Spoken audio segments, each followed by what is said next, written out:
Welcome to radiology learning. आज हम heart के क्रॉस सेक्शनल एनाटॉमी पढ़ेंगे। ये हमारे पास एक्सियल इमेज ऑफ हार्ट्स हैं। हार्ट के हमारे पास 4 चैम्बर होते हैं, राइट एट्रियम और right ventricle, left atrium and left ventricle. ये 4 चैम्बर हमारे पास हार्ट के हैं। सबसे पहले जो हमारे पास डीऑक्सीजनेटेड ब्लड होता है वो लोअर एक्सट्रीमिटी से इंफीरियर वेना केवा के थ्रू राइट एट्रियम में आता है। ये हमारे पास है इंफीरियर वेना केवा। ये जो ग्रीन नज़र आ रहा है ये हमारे पास इंफीरियर वेना केवा है और इसके through deoxygenated blood lower extremity से राइट एट्रियम में आता है। ये है राइट एट्रियम। ये देखो, ये इंफीरियर वेना केवा और ये राइट एट्रियम। यानी डीऑक्सीजनेटेड ब्लड लोअर एक्सट्रीमिटी से इंफीरियर वेना केवा के थ्रू राइट एट्रियम में आता है और अपर एक्सट्रीमिटी से हमारे पास जो डीऑक्सीजनेटेड ब्लड होता है वो सुपीरियर वेना केवा के थ्रू राइट एट्रियम में आता है। ये सुपीरियर वेना केवा है और ये एट्रियम। अपर एक्सट्रीमिटी से deoxygenated blood superior vena cava के थ्रू राइट एट्रियम में आ जाता है। ये ब्लू जो नज़र आ रहा है हमारे पास सुपीरियर वेना केवा है। अब हम अपर एक्सट्रीमिटी की और वेन्स पढ़ेंगे। ये देखो, यहाँ पर सुपीरियर वेना केवा जो है वो ख़त्म हो जाता है और सब ब्रेकियोसेफेलिक वेन शुरू हो जाता है। ये हमारे पास है ब्रेकियोसेफेलिक वेन। ब्रेकियोसेफेलिक वेन 2 में डिवाइड हो जाता है, एक राइट और दूसरा लेफ्ट। फिर ये ब्रेकियोसेफेलिक वेन जो है ये हमारे पास सबक्लीवियन वेन के साथ मिलता है। ये हमारे पास है सबक्लीवियन वेन। ये देखो, यहाँ पर क्लियर हो गया। ये हमारे पास क्या है, सबक्लीवियन वेन और ये ब्रेकियोसेफेलिक वेन। फिर ये ब्रेकियोसेफेलिक वेन यहाँ आकर एक वेन बन जाती है और फिर ये सुपीरियर वेना केवा के साथ जुड़ जाती है। फिर सुपीरियर वेना केवा हमारे पास डीऑक्सीजनेटेड ब्लड राइट एट्रियम में ले आता है। ये है राइट एट्रियम। फिर राइट एट्रियम से हमारे पास डीऑक्सीजनेटेड ब्लड जो है वो राइट वेंट्रिकल में चला जाता है। ये हमारे पास है राइट वेंट्रिकल। ये देखो, यहाँ पर जो है हमारे पास है राइट एट्रियम से राइट वेंट्रिकल में डीऑक्सीजनेटेड ब्लड ट्राइकस्पिड वाल्व के ज़रिए चला जाता है। फिर हमारे पास राइट वेंट्रिकल से जो ब्लड है वो हमारे पास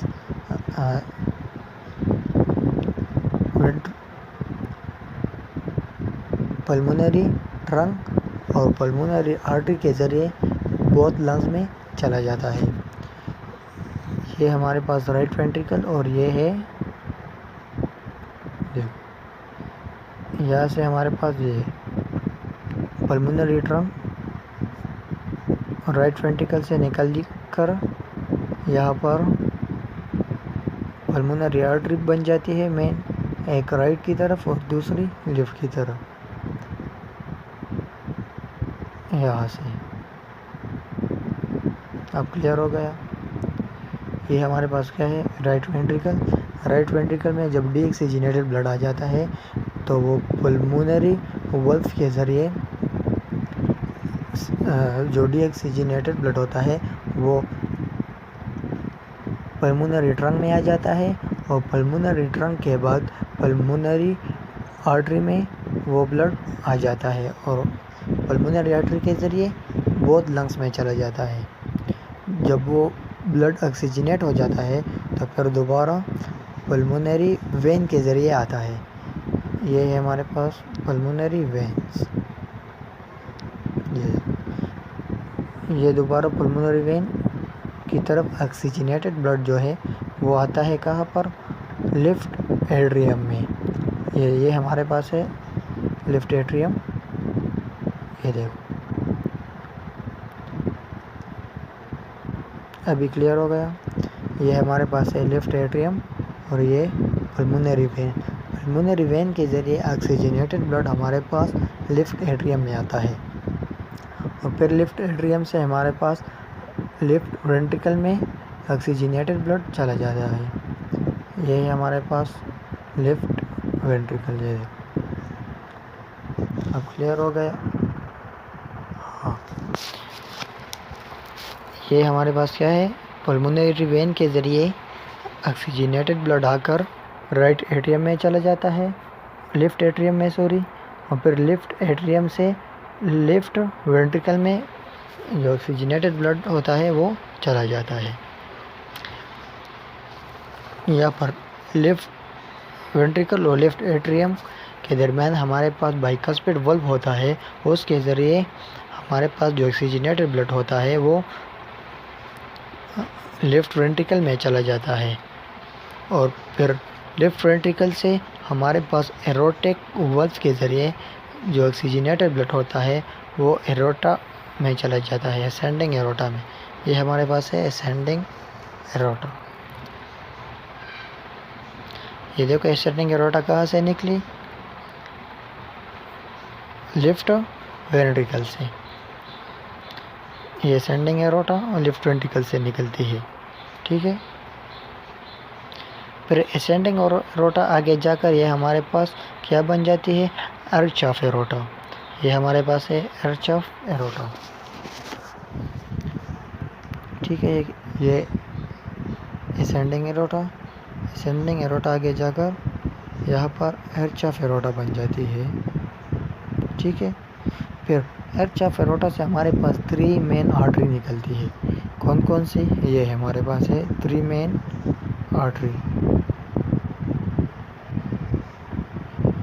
ये है हमारे पास ब्रेकियोसेफेलिक आर्टरी, ये राइट साइड की तरफ जाती है, यानी राइट एक्सट्रीमिटी को ब्लड सप्लाई करती है।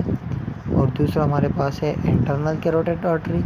इंटरनल कैरोटिड आर्टरी हमारे पास आगे जाकर ये 2 में डिवाइड हो जाती है, कॉमन कैरोटिड बन जाती है और कॉमन के बाद फिर एक इंटरनल कैरोटिड आर्टरी और एक्सटर्नल कैरोटिड आर्टरी बन जाती है। तीसरी नंबर हमारे पास है सब क्लीवियन आर्टरी। ये 3 आर्टरी जो है ये हमारे पास एरोटिक अर्थ से निकलती है और सब क्लीवियन आर्टरी हमारे पास लेफ्ट एक्सट्रीमिटी को ब्लड सप्लाई करता है। ये देखो ये 3 आर्टरी है, सबक्लीवियन आर्टरी, इंटरनल कैरोटिड आर्टरी और ब्रेकियोसेफेलिक आर्टरी। ये देखो ये कहाँ पर मिल जाती है, आर्च ऑफ एरोटा के साथ, ठीक है।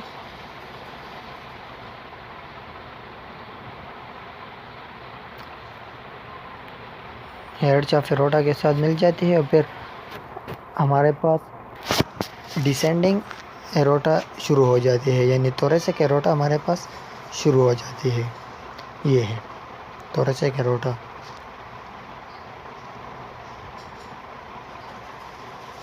इसको थोरेसिक एरोटा इसलिए कहते हैं कि ये हमारे पास थोरेसिक में आता है, यानी इसका असल नाम हमारे पास है डिसेंडिंग एरोटा।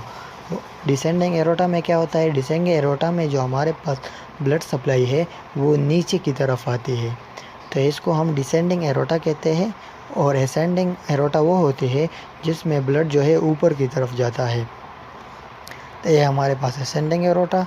और ये डिसेंडिंग एरोटा, इसको थोरेसिक एरोटा क्यों कहते हैं, इसलिए कि ये थोरेसिक में है, थोरेसिक एरिया में है। जब ये नीचे आ जाता है तो इसको फिर एब्डोमिनल एरोटा कहते हैं। तो ये मेन सर्कुलेशन थी हमारे पास कार्डिक की। अब दोबारा ज़रा रिव्यू कर ले। देखिए ये नॉर्मल एनाटॉमी जब आप सीखेंगे तो आप सीटी स्कैन पर एंजियोग्राफी करना आपको इजी हो जाएगा, कि आपको पता ही नहीं है कि यार ये क्या है, ब्लड कहाँ पर आ रहा है, कहाँ पर नहीं आ रहा। जब आप ये सीख जाएंगे तो आपको कंट्रास्ट देने में और पिक करने में आसानी होगी। ये देखो सबसे पहले हमारे पास ब्लड इंफीरियर वेना केवा से शुरू होकर राइट एट्रियम से राइट वेंट्रिकल से फिर पल्मोनरी ट्रंक से फिर pulmonary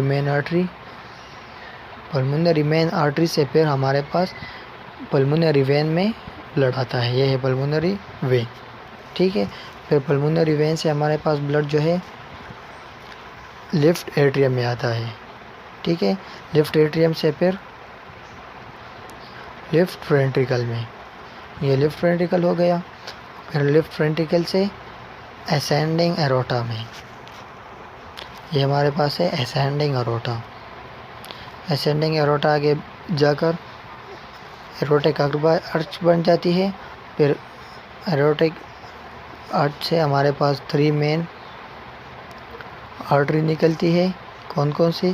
brachiocephalic artery, internal carotid artery और सबक्लीवियन आर्टरी। ये 3 मेन आर्टरी हमारे पास एरोटिक आर्च से निकलती है।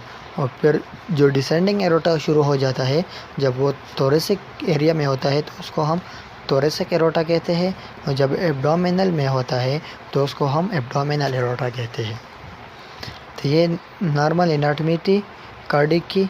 अब करोनरी आर्टरी के बारे में अब ज़रा जानते हैं कि करोनरी आर्टरी हमारे पास कहाँ से निकलती है।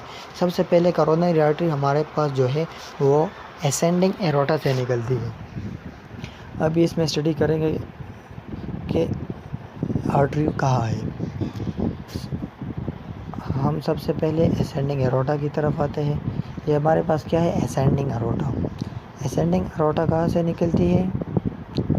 लेफ्ट वेंट्रिकल से, ठीक है। ये देखो, अब ये असेंडिंग एरोटा से हमारे पास ये जो आर्टरी है ये निकलती है। देखिए, ये हमारे पास हो गया करोनरी आर्टरी है, लेफ्ट मेन आर्टरी है करोनरी की। करोनरी वो आर्टरी होती है जो हमारे पास ब्लड सप्लाई कहाँ करती है? हार्ट को। ये मेन करोनरी आर्टरी है और ये हमारे पास है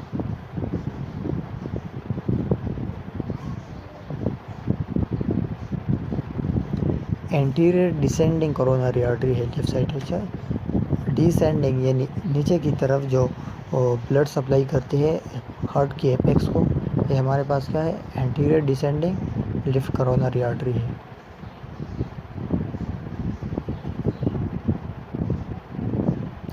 ये लेफ्ट आर्टरी पड़ेगा, फिर राइट की तरफ जाएंगे, ठीक है। और इसमें हमारे पास ये है सर्कमफेरेक्स आर्टरी। सर्कमफेरेक्स आर्टरी क्या कौन सी है? ये है सवाल। ये हमारे पास कौन सी है? सर्कमफेरेक्स आर्टरी। देख लो,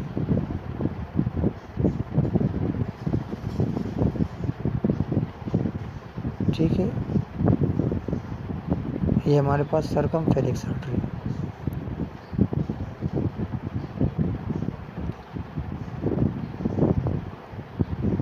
और ये हमारे पास है लेफ्ट पोस्टीरियर डिसेंडिंग आर्टरी, यानी हार्ट के बैक साइड को जो सप्लाई देती है वो हमारे पास पोस्टीरियर डिसेंडिंग आर्टरी है। ये हमारे पास कौन सी आर्टरी है? Coronary artery posterior descending. तो ये हमारे पास राइट साइड था करोनरी आर्टरी की। आप लेफ्ट साइड बोलते हैं।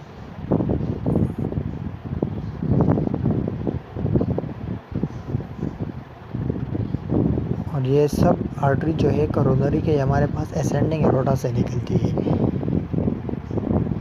ये हमारे पास है करोनरी आर्टरी राइट, ठीक है। ये राइट करोनरी आर्टरी है।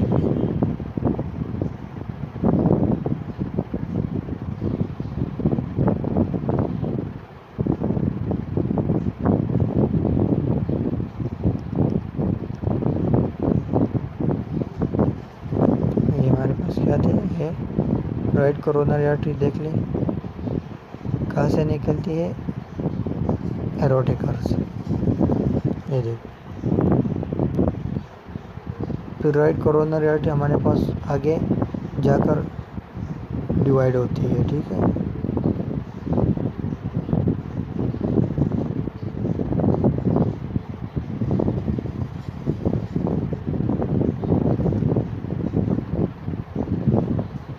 अभी दोबारा सुन ले।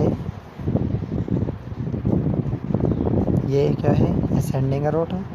असेंडिंग एरोटा से हमारे पास राइट लेफ्ट मेन आर्टरी निकलती है करोनरी।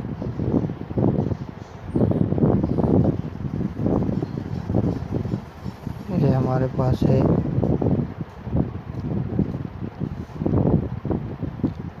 Anterior descending artery.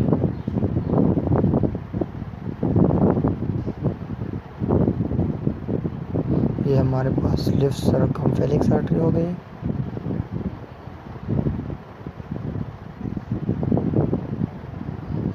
और ये हमारे पास हो गई पोस्टीरियर डिसेंडिंग आर्टरी। ये हमारे पास कार्डिक करोनरी आर्टरी है। जब आप ये समझेंगे ना तो आपको कार्डिक करना इजी हो जाएगा। जब आपको नॉर्मल एनाटॉमी नहीं आती तो आपको फिर मुश्किल होगा करोनरी आर्टरी में और एंजियो करने में। और ये हमारे पास है लेफ्ट राइट करोनरी आर्टरी। ये हो गया एक्सियल इमेजेस है हमारे पास हार्ट के। ये हमारे पास कोरोनरी आर्टरी है। देखो ये हमारे पास लेफ्ट मेन आर्टरी निकलकर सर्कमफेलेक्स भी यहाँ पर बन जाता है। ये देखो लेफ्ट सर्कमफेलेक्स आर्टरी और एंटीरियर डिसेंडिंग आर्टरी बन जाती है। और फिर यहाँ से हमारे पास पोस्टीरियर डिसेंडिंग आर्टरी, एंटीरियर से पोस्टीरियर डिसेंडिंग आर्टरी भी निकलती है। ये देखो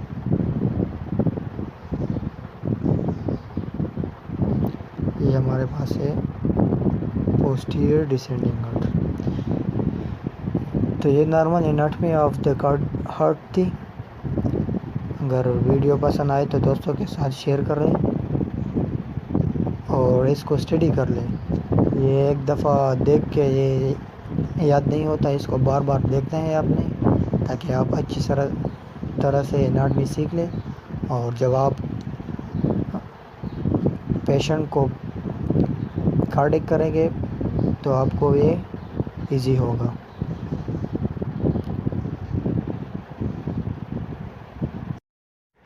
और ये हमारे पास वेंट्रिकुलर वॉल है, यानी हार्ट को प्रोटेक्शन के लिए ये वेंट्रिकुलर वॉल होता है जो हमारे पास प्रोटेक्शन देता है हार्ट को। बस दफ़ा ये हमारे पास है वेंट्रिकुलर सेप्टम। ये देखो ये वेंट्रिकल है, इससे ये वॉल जो है ये एयर गियर होता है ताकि ये हमारे पास बाहर जो चीज़ें हैं उससे प्रोटेक्ट करे। ये हमारे पास क्या है VSD वेंट्रिकुलर। यहाँ पर बाज़ दफ़ा यहाँ पर हमारे पास सुराख हो जाता है जिसको VSD कहते हैं, वेंट्रिकुलर सेप्टम डिफेक्ट। ये हमारे पास क्या है, ये हमारे पास वेंट्रिकल्स को और एट्रियम्स को अलग कर देते हैं। ये देखो कितना स्पेस है इसमें। ये हमारे पास क्या है वेंट्रिकुलर सेप्टम। तो जब आपको नॉर्मल एनाटॉमी आएगी ना तो आपको पैथोलॉजी समझ आ जाएगी। अगर आपको नॉर्मल एनाटॉमी का पता नहीं तो ना आप स्कैन कर सकोगे और ना आप पैथोलॉजी को समझोगे। तो सबसे पहले ये नॉर्मल एनाटॉमी सीखना पड़ता है।